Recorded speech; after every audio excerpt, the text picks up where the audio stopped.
محمد عرفان آپ کی خدمت میں حاضر، اور آپ میرا یوٹیوب چینل محمد عرفان آفیشیل دیکھ رہے ہیں۔ ملک پاکستان میں حالیہ دنوں میں پیش آنے والا واقعہ مولانا طارق جمیل کا صاحبزادہ جو ہے وہ اس دار فانی سے کوچ کر گیا، جس کے بعد جو ہے وہ مولانا طارق جمیل صاحب کافی آبدیدہ نظر آنے لگے ہیں، اور ہونا بھی چاہیے، چونکہ جو اولاد ہوتی ہے وہ بوڑھے والدین کا جنازہ کندھوں پر اٹھا کر برداشت کر سکتی ہے، لیکن بوڑھے والد کا اتنا حوصلہ نہیں ہوتا کہ وہ جوان بیٹے کا جو جنازہ ہے وہ کندھوں پر اٹھا کے اسے سپرد خاک کرے، اور اس کے بعد جو ہے وہ صحیح سلامت یا اپنے ہوش و حواس میں جو ہے وہ بات کر سکے۔ میں سمجھتا ہوں کہ مولانا طارق جمیل صاحب کی بہت ہمت ہے، ان کو اس بات کی داد بھی دینی چاہیے، اور ہم ان کے دکھ میں برابر کے شریک بھی ہیں۔ لیکن یہاں پر افسوس اس بات کا ہوتا ہے کہ سوشل میڈیا جو ہے وہ بھرا پڑا ہے مختلف قسم کی آراء سے، مختلف قسم کی، ہر بندے کی اپنی رائے ہے، لیکن کم از کم اگلے بندے کے دکھ کا احساس ہمیں ضرور کر لینا چاہیے، چونکہ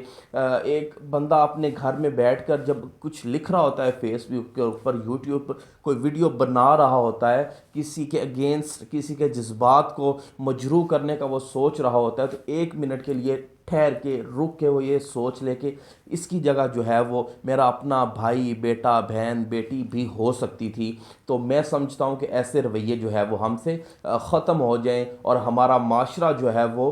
سدھر جائے، چونکہ جو سوشل میڈیا تھا یہ اپنی ایک آزادی رائے کے لیے ایک پلیٹ فارم ہے، لیکن اس کا یہ مطلب تو نہیں کہ آپ جب چاہیں کسی کی بھی پگڑی اچھال دیں، جب چاہیں جو ہے وہ فرقہ وارانہ ایکٹیویٹی میں آپ اتنے بڑھ جائیں کہ اگلے بندے کے جو ہے وہ جذبات کو اتنا مجروح کر دیں کہ ایک باپ کا جو ہے وہ جوان سالہ بیٹا اس دنیا سے چلا گیا، اور وہ باپ جو ہے وہ اپنے کمزور ہاتھوں سے اپنے بیٹے کو قبر میں اتارتا ہے، اور آپ اسی باپ کے اوپر جو ہے وہ طنز و مزاح اور عجیب و غریب قسم کی جو باتیں کر رہے ہیں، صرف اپنے چینل کو وائرل کرنے کے لیے، صرف اپنے پیج کو جو ہے وہ اپ گریڈ کرنے کے لیے، وائرل کرنے کے لیے۔ تو انتہائی افسوس کن یہ رویہ ہے جو لوگ جو ہے وہ سوشل میڈیا پہ مولانا طارق جمیل صاحب کی کردار کشی کر رہے ہیں، یا مختلف قسم کی جو ہے وہ نیگیٹیوٹی پھیلا رہے ہیں۔ تو خدارہ میں ان سے جو ہے وہ ہاتھ جوڑ کے اپیل کرتا ہوں کہ کم از کم اس ٹائم جو ہے وہ ان کو، آپ لاکھ اختلافات صحیح ان سے، میرے بھی ان سے اختلافات ہوں گے، لیکن اس ٹائم ان کو عالم دین نہ صحیح، ان کو دیوبندی نہیں بلکہ ایک باپ ہونے کے ناطے سے دیکھیں، ان کو ایک مجبور، بے بس، لاچار باپ کے طور پہ دیکھیں کہ وہ اس ٹائم جو ہے انہوں نے اپنے جوان سالہ بیٹے کا جنازہ جو ہے وہ اپنے بوڑھے ہاتھوں سے جب قبر میں اتارا ہے، اپنی بیٹے کی میت کو جب قبر میں اتارا ہے، تو یہ جذبات جو ہے وہ ایک باپ ہی سمجھ سکتا ہے جو اس کرب سے، اس دکھ سے گزرا ہو۔ میرا خیال ہے کہ اور کوئی بندہ اس دکھ کو سمجھ نہیں سکتا۔ تو خدارہ اپیل یہ کرنا چاہتا ہوں کہ آپ اپنے یوٹیوب پہ، فیس بک پہ، دیگر جتنے بھی آپ کے سوشل میڈیا پلیٹ فارمز ہیں، آپ کام کریں، ضرور کریں، لیکن کسی بندے کے جو ہے وہ اتنے جذبات کو مجروح نہ کریں کہ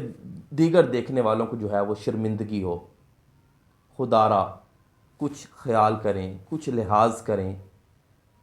ایک باپ کو جو ہے وہ اتنا ذہنی ٹارچر نہ کریں۔ لاکھ خامیاں ہوں گی ان میں، لاکھ ہمیں، مجھے اور دیگر جتنے بھی لوگوں کو اختلاف صحیح، لیکن اس ٹائم ان کو ایک مرحوم بیٹے کا والد سمجھ کر ان کو ٹریٹ کیا جائے، اور ان کے دکھ کے ساتھ کم از کم، اور ہم کچھ نہیں کر سکتے، ہم اپنے الفاظ کے ذریعے ان کو تسلی تو دے سکتے ہیں نا۔ تو خدارہ ان کو اپنے الفاظ کے ذریعے تسلی دیں، اور ان کا جو ہے ان کے دکھ میں اس ٹائم برابر کے شریک ہوں۔ چینل کو سبسکرائب کریں، جو ہے ویڈیو اگر پسند آئی ہو تو لائک شیئر کریں، اور بیل آئیکن کو پریس کریں۔ اللہ نگہبان۔